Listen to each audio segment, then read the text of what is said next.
인간이 성장해 나가는 방식은 얼마나 복잡하고 때로는 왜곡되어 있는지요. 이 소설을 통해 저는 이제는 너무 상투적으로 느껴지는 성장 또는 자아 실현이라는 틀을 넘어 그것들이 진정으로 바라보는 지향점에 다가서는 느낌을 받았습니다. 진정한 자신을 찾자는 의미보다는 내가 어떤 존재인지 또는 어떤 존재여야 하는 것인지를 알자는 차원에서 저는 이 책을 바라보았습니다. 전자는 시간과 같은 외부의 테스트 없이도 자기 안에서만 이루어지는 것일 수 있다면, 후자는 모든 외적인 요소들의 개입 이후에나 비로소 확증이 될 수 있는 종류의 것입니다.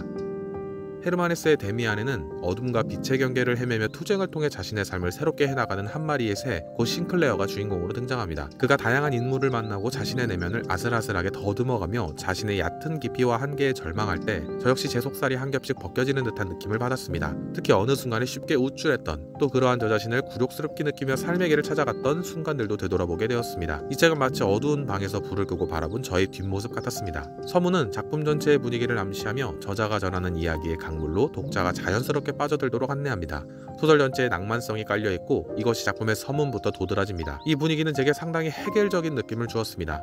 낭만성이 있는데 그 낭만성은 자기 심연으로부터 온 지구를 향해 뻗어나가는 포괄성과 확장성을 가진 모습으로 나타났습니다. 이 낭만성은 현대의 낭만적이야 라고 할 때 감성이 머무는 개념과는 상당히 다른 것이죠. 헤세는 인간 존재의 복잡성과 개별성을 탐구하며 자기의 길을 찾는 그 치열한 여정의 시작을 이렇듯 열어가고 있었습니다. 싱클레어가 어린 시절부터 겪는 여러 갈등은 독자들에게도 낯설지 않습니다. 어둠과 빛의 세계에서 방황하는 그의 모습은 그를 괴롭히는 무서운 아이인 프란츠 크로머나 사춘기의 성적인 고민 등으로 나타납니다. 이때 싱클레어를 찾아온 가장 중요한 인물은 데미안입니다. 그는 단순한 친구나 선생님이 아니면서 싱클레어가 내면의 모순과 불안을 받아들이고 직면하는 여정을 안내해주는 이상적 존재로 나타납니다. 예를 들어 초반에 크로머로부터 싱클레어를 구해내고 우리가 무엇인가를 두려워한다는 것은 그 대상에게 자신을 지배할 힘을 내어주는 것이라는 말과 같이 시적절한 조언을 제공해줍니다. 어느 날 데미안이 싱클레어에게 전해준 쪽지에는 이렇게 적혀 있었습니다. 새는 알에서 나오려고 투쟁한다. 알은 세계이다. 태어나려는 자는 하나의 세계를 깨뜨려야 한다. 새는 신에게로 날아간다. 신의 이름은 암락사스. 암락사스란 선과 악의 경계를 넘어서 있는 신화적인 존재입니다. 본문 속에서 이를 저는 인간이 명확한 경계 없이 뒤섞인 자기 안의 여러 파편들을 직시하고 마주해가는 그러한 하나의 상징으로 이해해봤습니다. 이를 위해서는 자기 안에 온갖 그림자를 보는 투쟁이 필요할 것입니다. 그 물음의 시간을 견딜 인내와 그때 마주할 외로움을 견딜 용기가 현대를 살아가는 제게는 얼마나 있을지 생각해보게 되었습니다.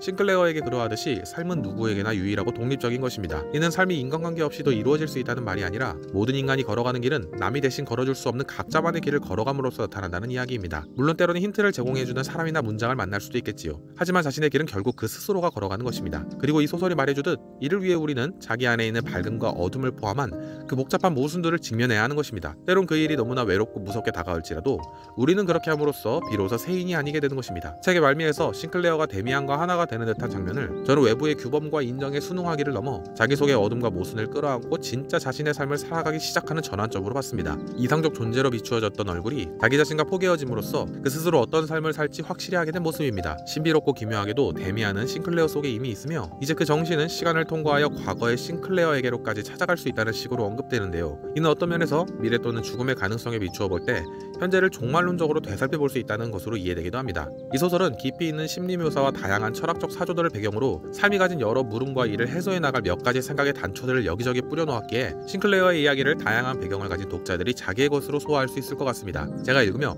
어렴풋이 떠올려본 개념들로는 헤겔의 정반합, 니체의 초인, 하이데거의 현존재, 라캉의 상상계, 그리고 아우구스티누스의 영적 본향 등이 있었습니다. 그 밖에도 각자의 전의를 바탕으로 연결지을 무수히 많은 지점들이 있을 것입니다.